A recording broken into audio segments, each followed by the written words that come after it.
नमस्कार दोस्तों, कैसे हैं आप लोग। 17 बीपीएससी प्रीलिम्स को लेकर के करंट अफेयर्स का जो हमारा सीरीज स्टार्ट हुआ है उसमें एक बार फिर से आपका स्वागत है। आपके आज के इस सीरीज में हम लोग एग्रीकल्चर बेस्ड करंट अफेयर्स को डिस्कस करने जा रहे हैं। सबसे पहले चीजों को समझिए, एग्रीकल्चर बहुत इंपॉर्टेंट सेक्शन है जहां से आपके प्रीलिम्स एग्जाम में क्वेश्चंस होते हैं। अबाउट 5 के आसपास क्वेश्चन होते हैं यहां से। एग्रीकल्चर बेस्ड करंट अफेयर्स और एग्रीकल्चर बेस्ड क्वेश्चंस को अगर आप एनालाइज करेंगे तो आप देखेंगे इसके दो प्रोस्पेक्टिव होते हैं।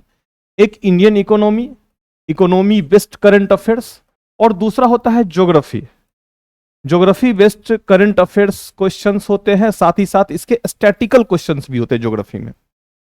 आज के इस पर्टिकुलर सेशन में हम लोग ज्योग्राफी बेस्ड कुछ स्टैटिकल चीजों को और करंट अफेयर से संबंधित चीजों को, जैसे कि लार्जेस्ट प्रोड्यूसर कौन सा है, लार्जेस्ट एक्सपोर्टर कौन सा है किसी पर्टिकुलर क्रॉप्स की बात अगर करें तो, और उसके आयातक कौन से हैं, उसके निर्यातक कौन से हैं, इन सब चीजों पे डिस्कस करेंगे। इतना ही नहीं डिस्कस करेंगे बल्कि जो एग्जाम का पैटर्न देखेंगे आप चेंज हो रहा है। एग्जाम के पैटर्न जो चेंज हो रहे हैं उसमें आप देखेंगे यूपीएससी और यूपीपीसीएस के एग्जाम में जो क्वेश्चंस पूछे जाते हैं किसी पर्टिकुलर क्रॉप्स के बारे में तो पूछा ही जाता है, उत्पादक सबसे बड़ा उत्पादक कौन सा देश रहा है। साथ ही साथ उसके और भी कुछ आसपास के इंफॉर्मेशन को लेते हुए क्वेश्चंस पूछे जाते हैं। जैसे अगर गेहूं व्हीट की बात करें तो व्हीट किस प्रकार का क्रॉप है, ट्रॉपिकल क्रॉप है या टेम्परेट क्रॉप है। एक इंफॉर्मेशन, एक ऑप्शन आपको यह भी दे देगा उष्णकटिबंधीय फसल है या शीतोष्ण फसल है।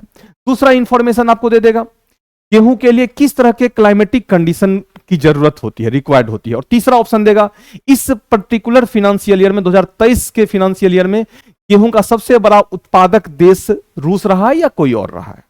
इस तरह से 4-5 ऑप्शंस होंगे और फिर सब आपको क्या करना होगा, सेलेक्ट करना होगा, जिसमें 2 ऑप्शंस आपके स्टैटिकल एरिया से होंगे और 2 ऑप्शन कहां से होंगे, करंट अफेयर्स की चीजों को होंगे।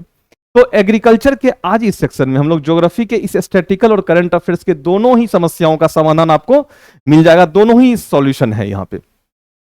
हाँ, बचा इकोनॉमी वाला सेक्शन। तो इकोनॉमी वाला सेक्शन हम लोग इकोनॉमिक सर्वे जब डिस्कस कर रहे होंगे तो उसी में एग्रीकल्चर को लेकर के इकोनॉमी में वाले सेक्शन में पूछे जाते हैं क्वेश्चन एग्रीकल्चर को लेकर के। और साथ ही साथ जो है इसमें आपको देखेंगे जो गवर्नमेंट की स्कीम्स कोई है जो एग्रीकल्चर को प्रमोट करने के लिए सरकार के द्वारा लाई गई है, जैसे सिंचाई को लेकर के, इरिगेशन को लेकर के, या फिर कोई फर्टिलाइजर को लेकर के, या फिर ऑर्गेनिक फार्मिंग को लेकर के कोई स्कीम लाया गया तो वह जरूर हमारे क्वेश्चन का पार्ट होता है, क्योंकि इकोनॉमिक्स का एस्पेक्ट है और इसको हम लोग इकोनॉमिक सर्वे में देखेंगे। तो आइए देखते हैं आज के इस पर्टिकुलर सेशन में हम लोग क्या क्या देख रहे हैं।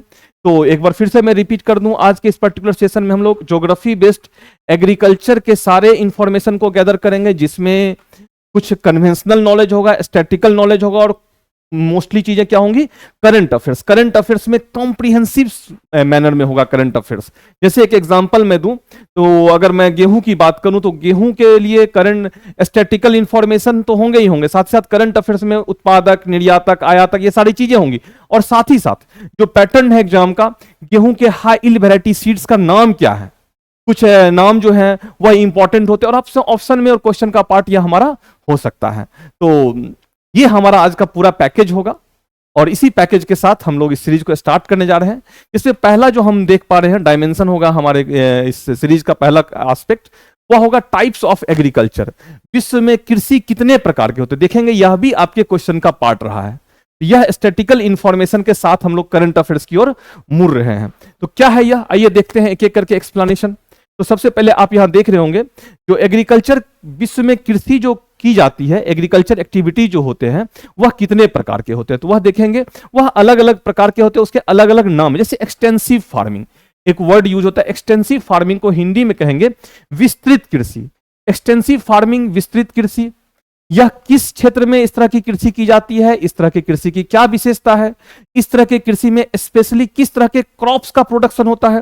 तो इन सब चीजों को आपको जरूर जानना चाहिए, क्योंकि जिस तरह से एग्जाम का पैटर्न चेंज हो रहा है उसमें ऐसे क्वेश्चंस के आने की संभावना बनी हुई है। अगर आप एक्सटेंसिव फार्मिंग को देखेंगे तो विस्तृत कृषि जो है वह डेवलप्ड कंट्री की विशेषता है, विकसित देश की विशेषता है। विकसित देशों में जो है वह क्या होता है, वह एक्सटेंसिव फार्मिंग की जाती है, और खास करके वैसे देशों में जहां पॉपुलेशन, जनसंख्या क्या है, कम है, जनसंख्या कम है, जिस कारण से वहां पे जो कृषि के जोत होते हैं, जो फार्म होते हैं, उसके साइज क्या होते हैं, उसके आकार बड़े बड़े होते हैं। उसके साइज चूंकि बड़े होते हैं इसलिए उसमें जो है जो लेबर होते हैं, श्रम होते हैं, उसकी तुलना में मशीन का यूज अधिक होता है। क्योंकि डेवलप्ड कंट्री है, मैशनराइजेशन होता है एग्रीकल्चर में, अधिक से अधिक किसका यूज होता है, मशीनों का यूज होता है। तो इंपॉर्टेंट है, ये सारी विशेषताएं किसकी हैं, एक्सटेंसिव फार्मिंग की है। अब यहां समझिएगा एक और पॉइंट जो कि एनसीईआरटी लिखता है और आपके एग्जाम का पार्ट हो सकता है, क्योंकि आप मेंटली प्रिपेयर हैं, ऐसे क्वेश्चंस आपके आएंगे। वह क्या है, एक्सटेंसिव फार्मिंग का जो मेन क्रॉप्स है वह क्या है, वह है व्हीट, गेहूं। गेहूं की खेती होती है। और गेहूं की खेती किस रीजन में होती है, अगर आप वर्ल्ड वाइड ज्योग्राफिकल एस्पेक्ट में देखेंगे, जितने भी टेम्परेट ग्रासलैंड रीजन है, शीतोष्ण घास के मैदान है, टेम्परेट ग्रासलैंड रीजन, टेम्परेट घास का मैदान मींस क्या, सवाना, प्रेरीज, पैम्पास, डाउन्स, इन सारे क्षेत्रों में जो मैक्सिमम एरिया में जो खेती होती है वो कैसी होती है, एक्सटेंसिव फार्मिंग होती है। तो विस्तृत कृषि कहां की विशेषता है, विकसित देश की विशेषता है। और उसकी और क्या विशेषता है, इसको आप लोगों ने समझा। फिर आइए देखते हैं, यह एग्रीकल्चर के टाइप्स हैं, अलग अलग क्षेत्र में अलग अलग प्रकार के कृषि किए जाते हैं। और चूंकि यह एनसीईआरटी प्रॉपर लिखता है और डिटेल्स में लिखता है, इसलिए यहां से क्वेश्चन बनने की संभावना हमेशा बनी रहती है। आप कहेंगे सर करंट अफेयर्स कहां है, तो इसके बाद हमारा करंट अफेयर्स है, चूंकि यह भी इंपॉर्टेंट है। हो सकता है इस पॉइंट से आपके करंट अफेयर्स की चीजों को जोड़ दे और आप करंट अफेयर्स में पढ़ लिए, लेकिन इसको अगर मिस कर रहे हैं तो फिर वह क्वेश्चन क्या हो सकता है, गलत हो सकता है। तो आइए देखते हैं फिर नेक्स्ट डायमेंशन क्या है हमारा। नेक्स्ट डायमेंशन है mixed farming, mixed cropping. Mixed cropping क्या होता है, मिश्रित फसल।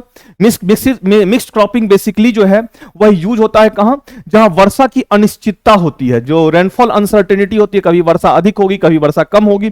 और वहां पे क्या होता है, एक ही फार्म में, एक ही खेत में अलग अलग मैच्योरिटी पीरियड के फसल एक ही साथ अलग अलग फसल लगाए जाते हैं। जैसे धान के साथ, चावल के साथ मकई की खेती, मेज का फसल क्रॉप। क्योंकि अधिक वर्षा होगी तो धान का प्रोडक्शन हो जाएगा, राइस का, कम वर्षा होगी तो मक्के की खेती होगी। तो इस तरह से फसल कॉम्बिनेशन होता है और अलग अलग परिपक्वता अवधि के फसल एक साथ बोए जाते हैं। कहां पे, मिक्स्ड क्रॉपिंग में, समझिएगा। और यह जो है, यह बेसिकली बहुत ही ट्रेडिशनल मेथड ऑफ एग्रीकल्चर है, जहां पे वर्षा की अनिश्चितता होगी वहां पे इस तरह के फसल होंगे, जिस कारण से इसमें पर हेक्टेयर प्रोडक्टिविटी इसकी क्या होती है, कम होती है।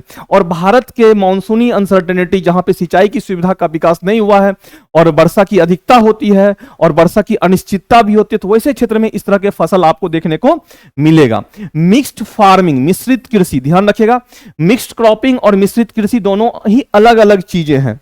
मिक्स्ड फार्मिंग बेसिकली यूज होता है जब हम कृषि, एग्रीकल्चर और प्लस पशुपालन, एनिमल हस्बेंड्री एक साथ करते। पशुपालन में भी किस तरह का पशुपालन, व्यवसायिक स्तर पे। अगर हमारे यहाँ इंडिया में देखेंगे, इंडिया के रिमोट एरिया में, रूरल एरिया में, ग्रामीण क्षेत्रों में जो है कृषि कार्य भी होते हैं और कुछ छोटे स्तर पे एनिमल हस्बेंड्री भी होते हैं, लेकिन वह व्यावसायिक स्तर पे नहीं होते। वह क्या होते हैं, वह लाइवलीहुड के स्तर पे होते हैं, अपने लिए यूज करने के लिए होते हैं। तो वह हमारा मिश्रित कृषि का पार्ट नहीं होगा।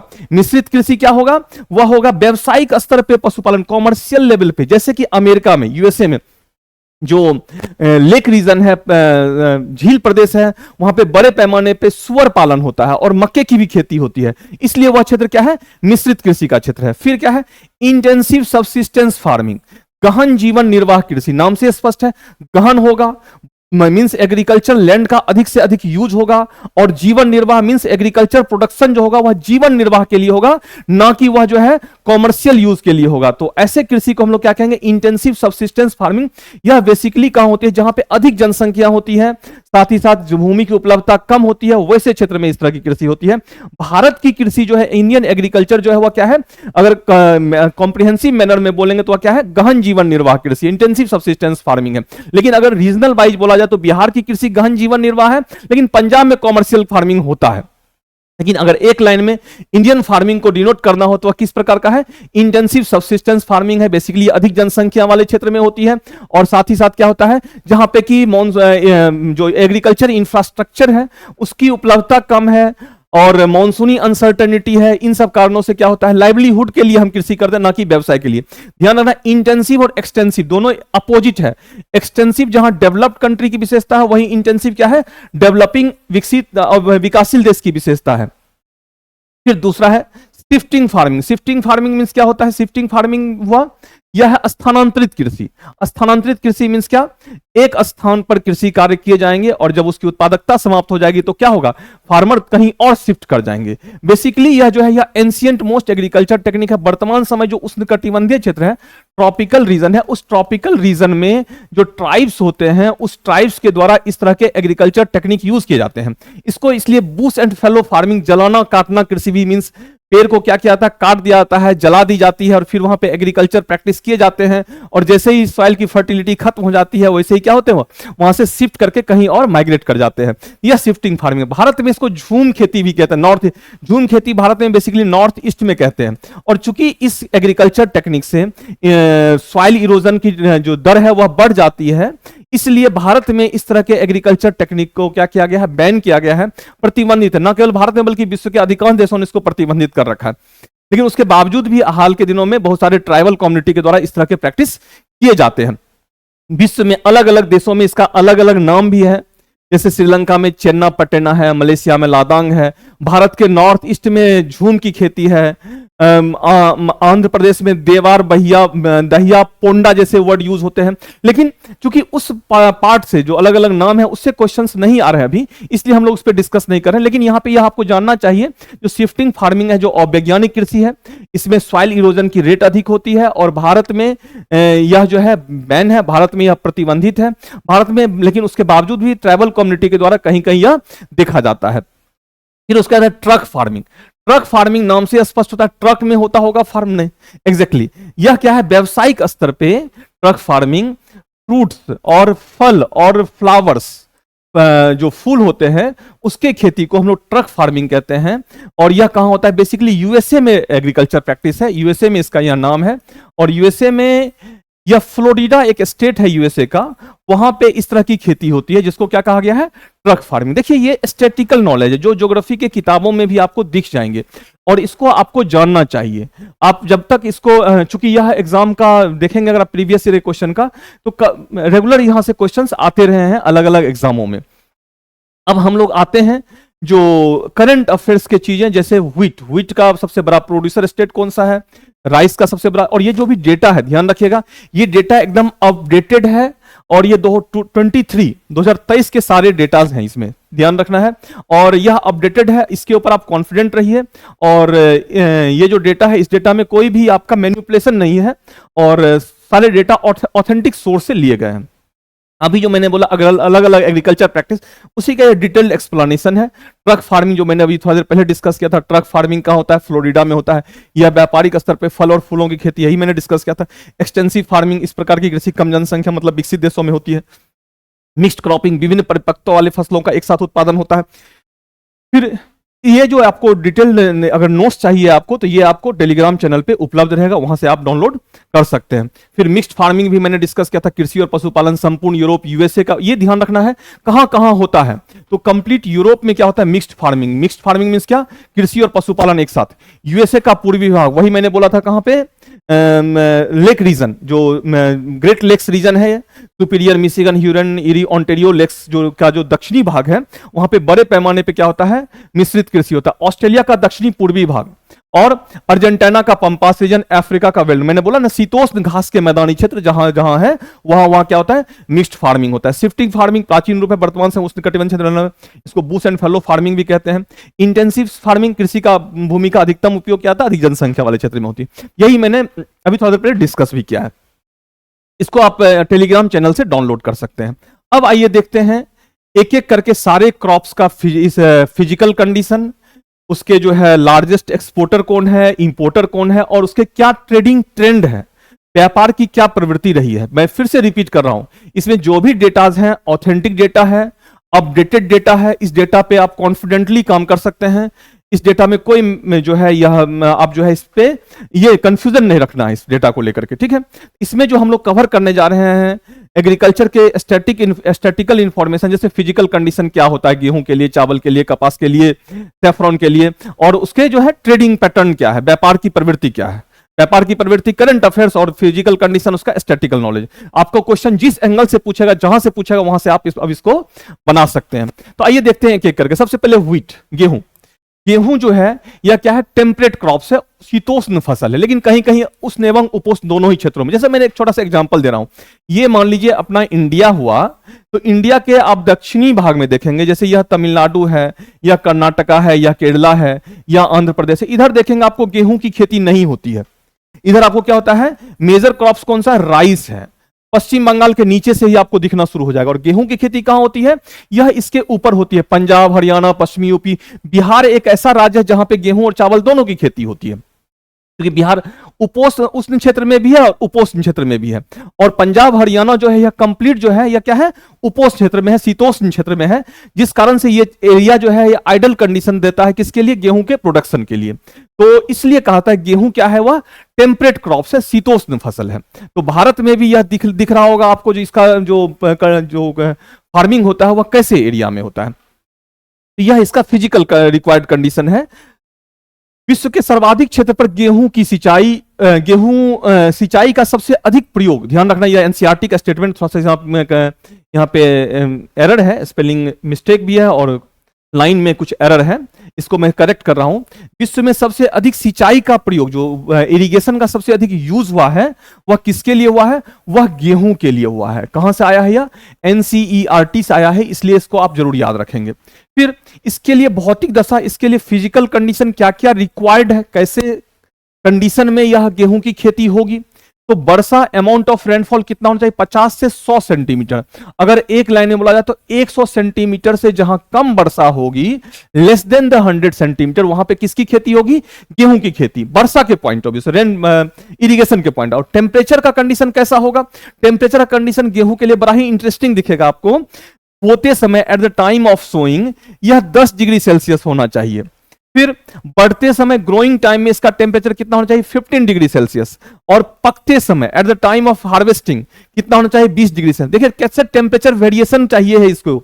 इसलिए अपने यहां अगर इंडिया की बात करें, इंडिया में गेहूं जो है सोइंग टाइम होता है नवंबर दिसंबर का, ग्रोइंग टाइम उसका जनवरी फरवरी होता है, और मार्च जो होता है वह क्या होता है, वह उसका हार्वेस्टिंग, मार्च अप्रैल में देखेंगे गेहूं की कटाई होती है, होली होली का समय, और गेहूं की कटाई को लेकर के बहुत सारे फेस्टिवल्स भी अलग अलग स्टेट में सेलिब्रेट होते हैं। तो ये आपका क्या है, इसके जो अलग अलग थर्मल कंडीशंस रिक्वायर्ड है। फिर 100 दिन पाला रहित मींस बहुत ज्यादा ठंडी भी इसको नहीं चाहिए। फिर पकते समय तेज धूप चाहिए, तभी तो गेहूं जो है, गेहूं के जो दाना है, जो सीड्स हैं, जो ये होते हैं, वह क्या होते हैं, रिच होते हैं धूप के कारण।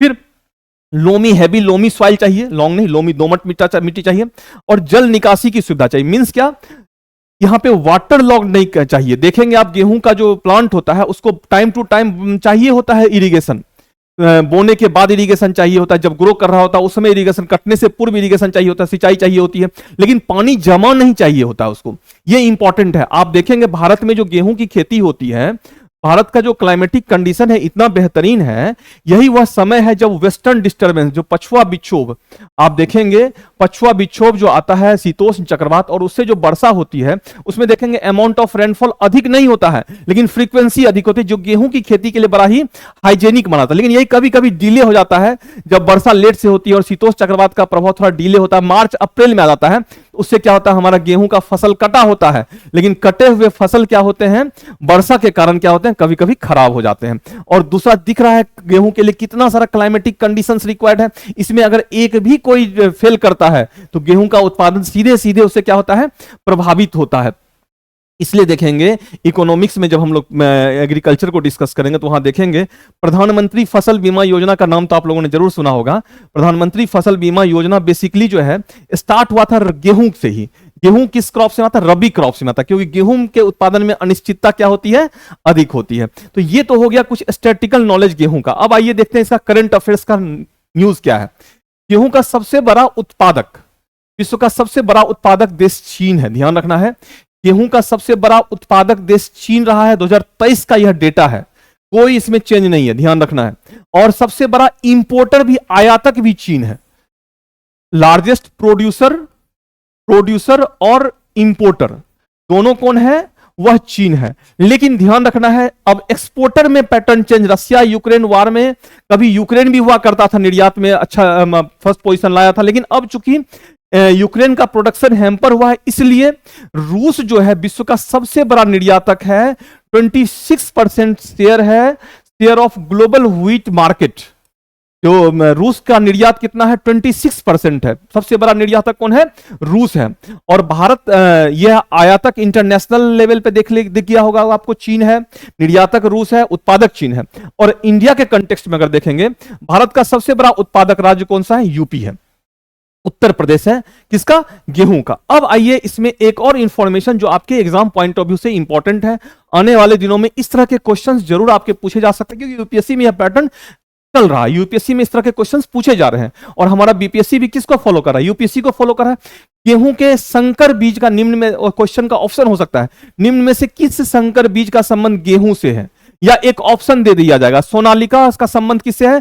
चावल के संकर बीज से या गेहूं के संकर बीज से, और नीचे मैचिंग के लिए दे दिया जा सकता है। तो आपको इसको भी ध्यान रखना है, कुछ इंपॉर्टेंट क्रॉप्स के संकर बीज का नाम, जो हाइब्रिड सीड्स होते हैं उसका नाम। तो गेहूं के हाइब्रिड सीड्स कुछ इंपॉर्टेंट कौन कौन से हैं?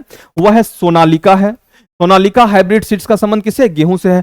कल्याण है, नाम सुना होगा, कल्याण है, कल्याण सोना सॉरी। हिमगिरी है। Atlas 66 are the hybrid seeds of wheat.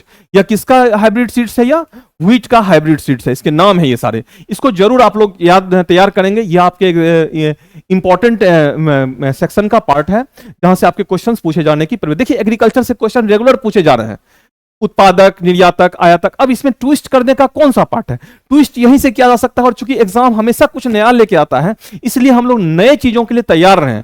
और इस तरह से अगर हमारी तैयारी होगी तो कुछ भी हमें नया नहीं लगेगा, क्योंकि हम ऑलरेडी पहले से एग्जाम के ट्रेंड को, एग्जाम का जो सोल है, आत्मा है, उसको हमने पकड़ लिया है। अच्छा, एग्जाम क्या बदलेगा, और उस बदलाव के लिए हमने क्या किया? पहले से ही अपने आप को तैयार कर लिया है। तो उसी के अकॉर्डिंग यह पूरा सेशन डिजाइन है। यह ना केवल आज का सेशन, बल्कि जितना भी इसमें देखेंगे, सारे सेशन में कॉम्प्रिहेंसिव चीजों को लिया गया है, एक साथ सब चीज को समराइज करते हुए, जो आपके क्वेश्चन का पार्ट हो सकता है। आइए देखते हैं नेक्स्ट क्रॉप कौन सा है। नेक्स्ट क्रॉप की अगर हम लोग बात करें तो नेक्स्ट क्रॉप आपको दिखेगा राइस। दूसरा मोस्ट पॉपुलर क्रॉप राइस है। जैसे गेहूं था शीतोष्ण फसल, राइस कैसा है? उष्णकटिबंधीय फसल। हो सकता है यह भी आपका एक ऑप्शन हो। राइस कहां की विशेषता है? मॉनसूनी प्रदेश की विशेषता। अधिकांश जनसंख्या वाले क्षेत्र में, जहां पे जनसंख्या अधिक होती है, वहां पे किसका उत्पादन होता है? वहां पे चावल का उत्पादन होता है। मॉनसूनी जलवायु, ऑब्वियसली बात है, भारत में किस तरह का फसल होगा? वह चावल के लिए फेमस होगा भारत। अब मैंने अभी थोड़ा देर पहले बोला, साउथ इंडिया कंप्लीट चावल प्रोड्यूसिंग एरिया है। फिर उसके बाद अब इसके लिए फिजिकल कंडीशन क्या क्या चाहिए? जैसे हमने गेहूं के लिए फिजिकल कंडीशन देखा था, वैसे ही चावल के फिजिकल कंडीशन देखेंगे। किस तरह का टेम्परेचर चाहिए, किस तरह से वर्षा चाहिए, तो आप देखेंगे चूंकि यह उष्णकटिबंधीय फसल है, अंडरस्टूड है गेहूं से अधिक इसको टेम्परेचर चाहिए होगा। तो गेहूं से अधिक टेम्परेचर क्या चाहिए? लगभग इसके लिए तापमान जो चाहिए 24 डिग्री से 27 डिग्री सेल्सियस टेम्परेचर चाहिए। वर्षा जहां गेहूं के लिए 100 सेंटीमीटर से कम चाहिए, वहीं इसके लिए वर्षा 125 से 200 सेंटीमीटर, लगभग 200 सेंटीमीटर तक की वर्षा इसके लिए आवश्यक होती है, और उसमें यह अच्छा उत्पादन होता है। देखिए, तुलनात्मक स्टडी करने से क्या होगा? चीजें आपके माइंड में फ्रेम रहेगा और आपको याद भी रहेगा। इसलिए जब भी पढ़ें, इसको तैयार करें, तो कंपैरेटिव करें। गेहूं के लिए यह है तो चावल के लिए क्या है? गेहूं के हाई यील्ड वैरायटी सीड्स का नाम यह है तो चावल के हाई यील्ड वैरायटी सीड्स का नाम यह है। गेहूं का लार्जेस्ट प्रोड्यूसर यह है तो चावल का यह है। गेहूं का निर्यातक यह है तो चावल का निर्यातक यह है। गेहूं का आयातक यह है तो चावल का। इस तरह से कॉम्परेटिव स्टडी करने से क्या होगा? दो क्रॉप्स का आपके माइंड में यह फ्रेम रहेगा और आप एग्जाम में कंफ्यूज नहीं करेंगे। फिर अब आइए देखते हैं सॉइल। सॉइल कैसा चाहिए? उपजाऊ दोमट मिट्टी चाहिए। सस्ता श्रम इसके लिए चाहिए, चीप लेबर, सस्ता श्रम चाहिए, चूंकि गेहूं धान की रुपाई करनी है, धान की बिनाई करनी है और धान की कटाई करनी है, तो उसके लिए सस्ता श्रम चाहिए होता है। फिर अब इसके लिए हाई वैरायटी सीड्स कौन कौन सा है? अजय। अजय का संबंध किससे? चावल का हाई वैरायटी सीड संकर बीज है। Rajlakshmi, IR8 are the main hybrid seeds of rice. Ajay, Rajlakshmi और IR8 are the main hybrid seeds of rice. अभी थोड़ा देर पहले हमने देखा सोनालिका, यह कौन सा था? गेहूं का हाइब्रिड सीड्स था। तो यह दोनों जरूर आप कॉम्पिटिटिव स्टडी कीजिएगा, चूंकि आपके एग्जाम का यह पार्ट होगा, जिस तरह से एग्जाम के पैटर्न चेंज हो रहे हैं। फिर अब आइए देखते हैं इसके करंट एस्पेक्ट्स क्या है। करंट एस्पेक्ट्स में विश्व में चावल का सबसे बड़ा उत्पादक देश कौन है? चीन है। 28% the total world production in 22। ध्यान रखना है, यह कौन सा डेटा है? 2022 का डेटा। 2023 का डेटा रिलीज नहीं हुआ है चावल को लेकर के, इसलिए मैंने 2022 का लिया है। फिर उसके बाद विश्व में 2022-23 का डेटा है यह। विश्व में चावल का सबसे बड़ा निर्यातक इंडिया है। ध्यान रखना है, यहां पे एक्सपोर्टर कौन सा है? सबसे बड़ा निर्यातक है। 45% ऑफ ग्लोबल राइस मार्केट किसका शेयर है? इंडिया का शेयर है। फिर सबसे बड़ा आयातक चीन है। ध्यान रखना है, चीन सबसे लार्जेस्ट प्रोड्यूसर है, 28% टोटल वर्ल्ड प्रोडक्शन का प्रोड्यूस करता है, और आयातक भी सबसे बड़ा है, इंपोर्टर भी सबसे बड़ा है, गेहूं का भी सबसे बड़ा प्रोड्यूसर है और गेहूं का भी सबसे बड़ा इंपोर्टर है। फिर उसके बाद भारत, ये इंटरनेशनल लेवल पे इसका करंट एस्पेक्ट है। और भारत में फिर भारत में चावल का सबसे बड़ा उत्पादक राज्य कौन सा है? वेस्ट बंगाल है।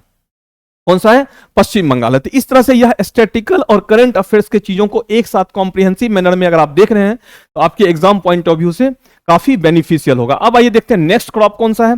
नेक्स्ट क्रॉप है मक्का, मेज। क्योंकि एनसीईआरटी लिखता है मक्का का ओरिजिन प्लेस, लाइन लिखता है, देखेंगे आप तो इसलिए हमने यहां पे इसको डिस्कस करना है। एनसीईआरटी के अगर लाइन कोई है तो उसको इग्नोर हम नहीं कर, कभी भी हमारे क्वेश्चन का पार्ट हो सकता है, नहीं आया है कोई बात नहीं, लेकिन कभी भी वह आ सकता है। तो मक्का का जो ओरिजिन, जन्म स्थान है वह कहां है? सेंट्रल अमेरिका है, मध्य अमेरिका है। मक्का कहां होता है? ट्रॉपिक ह्यूमिड रीजन में होता है। ग्रीष्म और आर्द्र जलवायु क्षेत्र जो है वह मक्का के लिए, मेज के लिए क्या है? इंपॉर्टेंट। जैसे हमने अभी देखा है गेहूं के लिए शीतोष्ण जलवायु चाहिए, चावल के लिए उष्णकटिबंधीय क्लाइमेट चाहिए, उष्ण आर्द्र जलवायु। उसी तरह से मक्का के लिए क्या चाहिए? ग्रीष्म ऋतु, गर्म मींस हॉट समर चाहिए, और ह्यूमिडिटी चाहिए, आर्द्रता चाहिए। अब इसका फिजिकल कंडीशन, इसमें कितना डिग्री टेम्परेचर, कितना परसेंट वर्षा, ये सारी चीजें अगर आप देखेंगे तो temperature 18 degree 27 degree Celsius required है। वर्षा 25 50 125 सेंटीमीटर, 40 दिन पाला रहित, मिट्टी चिकनी दोमट, ये सारे जो है मक्के के लिए इंपॉर्टेंट है। फिर मक्का के हाई यील्ड वैरायटी सीड्स का नाम अगर देखेंगे, पूसा HN4 और पूसा HMR। ध्यान रखना, पूसा नाम से आपको शुगर केन का भी हाई वैरायटी सीड्स दिखेगा, और भी बहुत सारे क्रॉप्स के दिखेंगे, इसलिए इसको याद रखना है। HN4 और HMR का संबंध किससे है? मक्का से है, यह है पॉइंट। तो हाई वैरायटी सीड्स है। अब देखते हैं इसका करंट एस्पेक्ट्स क्या है। सबसे बड़ा इसका उत्पादक देश कौन है विश्व का? विश्व में मक्का का सबसे बड़ा उत्पादक देश देखा जाए तो कौन सा है? यूएसए है। यूएसए का जो झील प्रदेश है, लेक रीजन है, वह सबसे अधिक मक्का का प्रोडक्शन करता है। ध्यान रखना है, यूएसए सबसे अधिक मक्का का उत्पादन करता है, लेकिन निर्यात नहीं करता है। यूएसए क्या करता है? अपने मक्का का अधिकांश भाग का यूज क्या करता है? कंज्यूम करता है। कंज्यूम किस लिए करता है? पिग फार्मिंग में करता है, सुअर पालन में। सुअर के भोजन के रूप में करता है, सुअर को खिलाता है और सुअर को मोटा ताजा बना करके फिर क्या करता है? उसके मीट का निर्यात करता है। इसलिए ये होता है, सुअर का मांस होता है, पॉर्क मीट होता है, उसका सबसे बड़ा उत्पादक और निर्यातक अमेरिका ही है। फिर और सुअर के मांस को अमेरिका में कंडेंस कॉर्न भी कहा जाता है। क्यों? क्योंकि वह मक्का खा के काफी मोटा ताजा रहता है। तो अमेरिका सबसे बड़ा उत्पादक है। China is the largest importer of corn in 2023 में सबसे बड़ा आयातक कौन रहा है? वह चीन रहा है मक्के का। फिर इंडिया की अगर बात करें तो कर्नाटका इज द टॉप मेज प्रोड्यूसिंग स्टेट। कर्नाटका जो है वह भारत का सबसे अधिक मक्का उत्पादक राज्य है, contributing about 15% of India total मेज। 15% टोटल मेज प्रोडक्शन का कौन शेयर है? किसका शेयर है? वह कर्नाटका का शेयर है। तो ये मक्का को लेकर के इंफॉर्मेशन था। अब आइए देखते हैं हम लोग कहवा, कॉफी। कॉफी काफी इंपॉर्टेंट है, देखेंगे रेगुलर यहां से क्वेश्चंस पूछा गया है। कॉफी में स्पेशली सेंटोस वगैरह को लेकर के देखेंगे आप, प्रीवियस ईयर में भी क्वेश्चन, लेकिन क्वेश्चन का डायरेक्शन चेंज हो सकता है, इसलिए हमने बहुत ही डिटेल्स में इन सब चीजों को लिया है। और जिस तरह से एग्जाम के पैटर्न चेंज हो रहे हैं और हम लोग यूपीएससी के क्लोज आ रहे हैं, तो उसी के अकॉर्डिंग हमारी तैयारी भी होनी चाहिए, हमारा स्ट्रेटेजी भी वैसा ही होना चाहिए। अगर कॉफी की बात करें तो इसके लिए रिक्वायर्ड फिजिकल कंडीशन है टेम्परेचर 15 डिग्री से 20 डिग्री सेल्सियस। कितना तापमान चाहिए? 15 डिग्री से 20 डिग्री सेल्सियस इसको तापमान चाहिए। वर्षा कितना? 115 से 200 सेंटीमीटर वर्षा चाहिए। भूमि स्लोपी होना चाहिए, अर्थात जल जमाव नहीं होना चाहिए। स्लोपी, माउंटेनी स्लोपी एरिया में यह कहवा की खेती होती है, जल प्रवाह सुगमता से हो। अब एनसीईआरटी यह भी लिखता है, Ethiopia is generally considered by the birth place of coffee. Birth place means जन्म स्थान कॉफी का कौन सा है? इथोपिया है। अब इथोपिया जो है वह अफ्रीकन कंट्री है, कैपिटल ऑफ इथोपिया आदिस अबाबा। तो ये जो है ये इंपॉर्टेंट है। अब यह दो तरह के जो इंपॉर्टेंट कॉफी है, दो जो काफी फेमस है, एक है अरेबिका, दूसरा है robusta, main type of coffee. अब विश्व स्तर पे करंट से देखेंगे चीजों को, जो सबसे बड़ा उत्पादक कौन रहा है? एज यूजुअल यह रहा है हमेशा से ब्राजील विश्व का सबसे बड़ा उत्पादक एवं निर्यातक देश है। किसका? कॉफी का। ब्राजील का ही एक पोर्ट है सेंटोस। सेंटोस जो है वह वर्ल्ड कॉफी का सबसे बड़ा, विश्व का सबसे बड़ा कॉफी निर्यातक बंदरगाह भी माना जाता है सेंटोस। तो यह भी क्वेश्चन पूछ रखा है। The United state is the world largest importer of coffee in the world. निर्यातक ब्राजील है और आयातक कौन है? यूनाइटेड स्टेट ऑफ अमेरिका है। फिर इंडिया की अगर बात करें तो Karnataka is the largest coffee producing state in India. Karnataka जो है वह भारत में सबसे अधिक कॉफी प्रोड्यूस करता है, accounting for over 70% of the countries total coffee output. देश के सब कुल कॉफी आउटपुट का 70% किसका शेयर है? कर्नाटका का है। कर्नाटका में 70% उत्पादन होता है। फिर आइए देखते हैं इसमें तो हमारे यहाँ किस तरह का कॉफी होता है, अरेबिका होता है कि रोबस्टा होता है, यह भी एक बार क्वेश्चन पूछ रखा है। Robusta is main type and arabica is the little amount. सबसे जो मुख्य कॉफी है वह कौन सा है? रोबस्टा है। अरेबिका का अमाउंट कम होता है। अब यहां ध्यान रखिएगा, भारत का अंतरराष्ट्रीय बाजार में कॉफी शेयर मात्र 4% है। भारत विश्व का 4% लगभग मैं बोलो 4% कॉफी उत्पादन करता है, लेकिन जो है वह अंतरराष्ट्रीय बाजार में भारत के कॉफी की काफी डिमांड है, जिसका कारण है भारत का कॉफी क्या होता है? काफी अच्छा होता है, अच्छे क्वालिटी का होता है। तो ये हो गया आपको कॉफी से रिलेटेड स्टैटिकल और करंट इंफॉर्मेशन। अब आइए देखते हैं टी, चाय। कॉफी के साथ साथ चाय भी हम लोग देख लेते हैं। चाय तो बहुत इंपॉर्टेंट है, चाय के बिना तो जीवन ही नहीं चल सकता है इंडिया में। तो चाय में क्या है? चाय में देखिएगा 3 कंट्री बड़ा फेमस रहा है, भारत, श्रीलंका और चीन। अभी चीन ने बाजी मार लिया है। आइए देखते हैं क्या है। सबसे पहले इसका स्टैटिकल नॉलेज, चीन का जो चाय का फिजिकल कंडीशन क्या होगा, किस तरह के क्लाइमेट चाहिए चाय के लिए। तो टी के लिए फिजिकल कंडीशन रिक्वायर्ड है, रेनफॉल 150 से 200 सेंटीमीटर। लगभग चाय और कॉफी में सिमिलरिटी है। चाय के लिए जो फिजिकल कंडीशन चाहिए वही ऑलमोस्ट कॉफी के लिए भी चाहिए होता है, थोड़ा डिफरेंस है। टेम्परेचर को और थोड़ा रेनफॉल के अमाउंट में डिफरेंस होना चाहिए। फिर टेम्परेचर 21 डिग्री से 29 डिग्री सेल्सियस होना चाहिए। स्लोपी लैंड होना चाहिए, ढालू भूमि। यहां पे भी क्या होना चाहिए? वाटर लॉग्ड नहीं होना चाहिए। फिर एक और इंटरेस्टिंग पॉइंट है जो चाय के लिए है, यहां पे चीप लेबर होना चाहिए, क्योंकि एक ही प्लांट में बहुत बार पत्तियों को जो है तोड़ा। चाय क्या है? पत्ती है, प्लांट लीफ है, तो उन पत्तियों को तोड़ने के लिए हाथ से तोड़ा जाता है। क्योंकि हाथ से तोड़ा जाता है, इसके लिए सस्ते श्रम की आवश्यकता होती है। तो पत्तियां कई बार तोड़ी जाती है, इसलिए सस्ते श्रम की आवश्यकता होती है चाय के लिए। अब आइए देखते हैं हम लोग विश्व में चाय का सबसे बड़ा उत्पादक और निर्यातक देश कौन सा रहा है। तो China is the world largest T producer. विश्व का सबसे बड़ा उत्पादक कौन रहा है? चाइना रहा है, producing about 63% of world total. विश्व के कुल चाय का 63% चीन उत्पादन करता है। लेकिन चीन के साथ ऐसा है, जो गेहूं का सबसे बड़ा उत्पादक था तो आयातक भी था, अपना कंजम्पशन भी वह पूरा नहीं करता सबसे बड़ा होने वाला। लेकिन चाय के मामला में ऐसा नहीं है। चाय के मामला में क्या है? वह उत्पादन भी करता है और निर्यात भी करता है। China is the largest exporter of in the world. China सबसे बड़ा उत्पादक भी है और चाइना सबसे बड़ा निर्यातक भी है। किसका? चाय का। और आयातक कौन सा है? यूनाइटेड स्टेट, संयुक्त राज्य अमेरिका जो है सबसे बड़ा वह आयातक देश है। किसका? चाय का। ये इंटरनेशनल लेवल, इंटरनेशनल मार्केट का कंडीशन है, टी मार्केट का।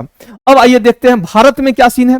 भारत में असम जो है सबसे बड़ा चाय उत्पादक राज्य है। असम का सबसे अधिक उत्पादन होता है। अब एक क्रॉप जो काफी न्यूज में रहा है और काफी इससे क्वेश्चन भी 2-2, 3-3 बार रिपीट किए गए हैं, वह है सेफ्रॉन, केसर। केसर का अंतरराष्ट्रीय स्तर पे काफी अधिक डिमांड है और इसके उत्पादन जो है बहुत लिमिटेड एरिया में, क्योंकि इसके लिए जो क्लाइमेटिक कंडीशन चाहिए होता है वह बहुत ही स्पेसिफिक और एक्सक्लूसिव क्लाइमेटिक कंडीशन चाहिए होता है। आइए देखते हैं सेफ्रॉन का सबसे बड़ा उत्पादक, निर्यातक और आयातक देश कौन सा है। सेफ्रॉन का अंतरराष्ट्रीय स्तर पर देखा जाए तो Iran is the largest producer of saffron, सबसे बड़ा उत्पादक है। ईरान विश्व का सबसे बड़ा निर्यातक भी है, न केवल उत्पादक है बल्कि निर्यातक भी है। और यूरोपियन यूनियन जो है यह क्या है? आयातक है। भारत में सबसे बड़ा उत्पादक कौन सा है? जम्मू कश्मीर है, मेन प्रोड्यूसर स्टेट है। और थोड़ा बहुत हिमाचल प्रदेश में भी सेफ्रॉन का उत्पादन होता है, लेकिन मेन कहां होता है? जम्मू कश्मीर में होता है। तो सेफ्रॉन काफी इंपॉर्टेंट है, इसको आपको ध्यान रखना है। फिर आइए देखते हैं हम लोग गन्ना, शुगर कैन। बहुत इंटरेस्टिंग क्रॉप है, यहां से भी क्वेश्चन आपके होने की संभावना होगी। अब क्या है यह गन्ना? क्योंकि गन्ना को लेकर के, गन्ना निर्यात को लेकर के भारत में बड़ा न्यूज रहा है। भारत सरकार ने गन्ना निर्यात को बैन कर दिया, चीनी निर्यात को बैन कर दिया और गन्ना का यूज जो है भारत किसी और पर्पस में कर रहा है, जैसे एथेनॉल मेकिंग में कर रहा है। और एथेनॉल को मिक्स कर क्या होता है? पेट्रोलियम में, जिससे पेट्रोलियम की जो क्षमता है वो क्या होती है? बढ़ जाती है। तो इसलिए यह न्यूज में चूंकि रहने वाला क्रॉप है, तो यहां से आपको जरूर इसको, इसके सारे डायमेंशन को देखना चाहिए। तो गन्ना ट्रॉपिकल एंड सब ट्रॉपिकल क्रॉप्स है, उष्ण और उपोष्ण फसल दोनों ही क्षेत्रों में गन्ना की खेती होती है। 27 डिग्री से 30 डिग्री, ध्यान रखिएगा 37 डिग्री नॉर्थ लैटिट्यूड से लेकर के 30 डिग्री नॉर्थ लैटिट्यूड के बीच क्या होता है, गन्ना की खेती होती है।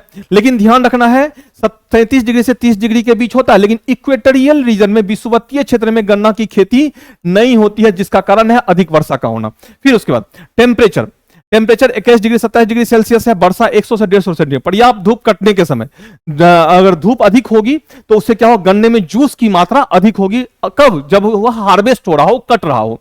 उपजाऊ दोमट लावा मृदा, जो ब्लैक सॉइल होता है, यह बहुत ही इंपॉर्टेंट होता है। इसलिए देखेंगे आप जो है क्यूबा को sugar ball of the world कहा जाता है। क्यों? क्योंकि वहां पे काली मिट्टी भी है और समुद्री जलवायु भी है और ट्रॉपिकल रीजन भी है।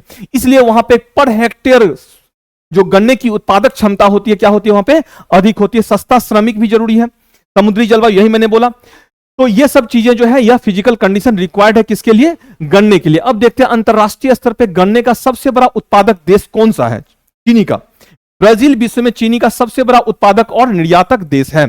इंडिया ने निर्यात को कंट्रोल किया है, कभी भारत भी सबसे बड़ा निर्यातक हुआ करता था, लेकिन भारत ने अब निर्यात को बैन किया है, चीनी के निर्यात को। फिर उसके बाद the United states is the world largest importer of sugar. Brazil निर्यातक है और यूनाइटेड स्टेट क्या है, आयातक है। अब यहां पे देखेंगे आप, जो शुगर बॉल पर है सबसे बड़ा निर्यात है, लेकिन प्रति हेक्टेयर सबसे अधिक उत्पादन कहां होती है, क्यूबा में होती है। इसलिए क्यूबा को sugar ball of the world भी कहता है, विश्व में चीनी का कटोरा कहता है। यह इंफॉर्मेशन आप ध्यान रखेंगे। Uttar Pradesh is the largest producer. India में अगर बात करें तो उत्तर प्रदेश क्या है, सबसे बड़ा उत्पादक है, सबसे अधिक चीनी मिले हैं, और इसलिए उत्तर प्रदेश को शुगर बॉल ऑफ इंडिया कहता है, भारत के चीनी का कटोरा कहा जाता है। किसके लिए, चीनी के उत्पादन के कारण। लेकिन अगर आप मेंस में जाएंगे तो यहां पे थोड़ा और एक्सप्लेनेशन आपको चाहिए होगा। जो हमारा चीनी प्रोडक्शन है, अगर इंडिया की बात करें तो वह नॉर्थ इंडिया से साउथ इंडिया की ओर शिफ्ट हो रहा है। What is the reason? इसके बहुत सारे कारण हैं जो हम लोग मेंस वाले सेक्शन में डिस्कस करेंगे। बट चीनी को लेकर के स्टैटिकल नॉलेज और करंट अफेयर से संबंधित चीजें यह है जो आपके एग्जाम पॉइंट ऑफ व्यू से इंपॉर्टेंट है। भारत सरकार ने चीनी निर्यात को बैन किया है और चीनी का अधिकांश गन्ना का प्रयोग जो है वह कहां कर रहा है, वह एथेनॉल मेकिंग में कर रहा है और दूसरे इंडस्ट्रियल यूज कर रहा है, ताकि जो है पेट्रोलियम का जो कैपेसिटी है वह बढ़ाया जाए और पेट्रोलियम आयात को क्या किया जाए, कम किया जाए। और उससे क्या होता है, भारत के रेवेन्यू फॉरेक्स मनी को क्या किया जाए, रिजर्व किया जाए, बचाया जाए। अब आइए देखते हैं कॉटन, कपास भी कैसा फसल है, उष्णकटिबंधीय फसल है। इसके लिए required physical condition, temperature 21 degree 27 degree Celsius तापमान चाहिए, वर्षा 50 से 100 सेंटीमीटर चाहिए, पर्याप्त धूप, अगर धूप अधिक अच्छी होगी तो रेशे चमकदार और मजबूत होंगे, 200 दिन पाला रहित काली मिट्टी सर्वाधिक उपयुक्त है। इसलिए भारत में कपास की खेती देखेंगे आप, दक्कन ट्रेप का जो एरिया है वहां होता है महाराष्ट्र गुजरात के क्षेत्र में, क्योंकि वहां पे क्या है, ब्लैक सॉइल है। फिर पर्याप्त सस्ता श्रमिक चाहिए। इसमें भी एक कंडीशन है, ये सब temperature 21 degree 27 degree Celsius temperature तो विषुवतीय क्षेत्र का भी तापमान है, लेकिन विषुवतीय क्षेत्र में चूंकि 200 सेंटीमीटर से अधिक वर्षा होती है, डेली वर्षा होती है, और इसके लिए वर्षा 50 से 100 सेंटीमीटर ही चाहिए, इसलिए विषुवतीय क्षेत्र में कपास की खेती नहीं होती है। यही एनसीईआरटी लिखता है, विषुवतीय क्षेत्र में कपास की खेती नहीं किए जाते हैं, जिसका कारण है वर्षा का क्या होना, अधिक होना। अब ये सब स्टैटिकल नॉलेज थे, जिसमें बहुत सारी चीजें आपको एनसीईआरटी से भी ली गई हैं। और अब इसका करंट अफेयर्स पार्ट क्या है, इस बार का सबसे बड़ा प्रोड्यूसर कौन रहा है, China is the world largest producer of cotton, accounting 24% of global production in 23-24। इसका 23-24 का रिपोर्ट डेटा है। यह कितना परसेंट यह प्रोड्यूस किया है, 24% इंटरनेशनल ट्रेड में, ग्लोबली प्रोडक्शन का 24% चाइना ने प्रोड्यूस किया है। सबसे बड़ा निर्यातक कौन है, लेकिन ध्यान रखना है सबसे बड़ा निर्यातक यूएसए है, और प्रोड्यूस सबसे अधिक क्या है, चीन ने। लेकिन चाइना सबसे बड़ा आयातक भी है, क्योंकि वहां पे जो है, जो टेक्सटाइल इंडस्ट्री जो है काफी उन्नत दशा में है। बहुत सारे जो विदेशी कंपनी है उसने भी वहां पे मैन्युफैक्चरिंग सेंटर डाल रखा है, इसलिए चाइना क्या करता है, कॉटन का आयात करता है। सबसे बड़ा आयातक है, उत्पादक सबसे बड़ा है, आयातक सबसे बड़ा है, निर्यातक यूएसए है। और अगर इंडिया की बात करें तो इंडिया में सबसे बड़ा जो उत्पादक स्टेट है वह कौन सा है, गुजरात है। Gujarat is India largest cotton producing state. ध्यान रखना है, महाराष्ट्र नहीं है, कंफ्यूज नहीं कीजिएगा।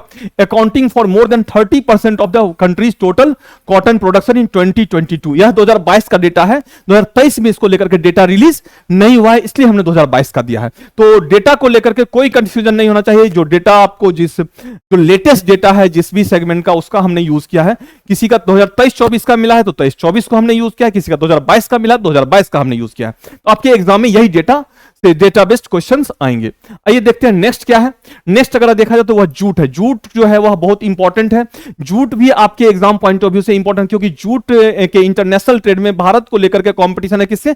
बांग्लादेश। और बांग्लादेश डिस्टर्ब रहा है, जिस कारण से आपने न्यूज में पढ़ा होगा भारत को इसका फायदा मिलेगा। देखिए वार कहीं भी हो, रशिया यूक्रेन वार हो, फायदा किसको? भारत को। इजराइल फिलिस्तीन वार हो, फायदा किसको? भारत को। बांग्लादेश में डिस्टरबेंस हो, फायदा किसको? भारत को। ध्यान रखिएगा इसमें इन्वॉल्वमेंट यूएसए का होता है, लेकिन डायरेक्टली इनडायरेक्टली इकोनॉमिकल एडवांटेज किसको मिलता है? भारत को मिलता है। तो जूट इंडस्ट्री में भी अभी जो बांग्लादेश में डिस्टरबेंस आया है उससे काफी फायदा भारत को मिला है और आगे भी मिलेगा। तो जूट इंडस्ट्री में आइए देखते हैं क्या है इसका इंटरनेशनल कंडीशन और इसके जो स्टैटिकल इंफॉर्मेशन है इसके लिए क्या फिजिकल कंडीशन चाहिए। तो physical condition temperature 25 degree Celsius चाहिए, रेनफॉल 170 सेंटीमीटर मतलब 200 सेंटीमीटर आसपास।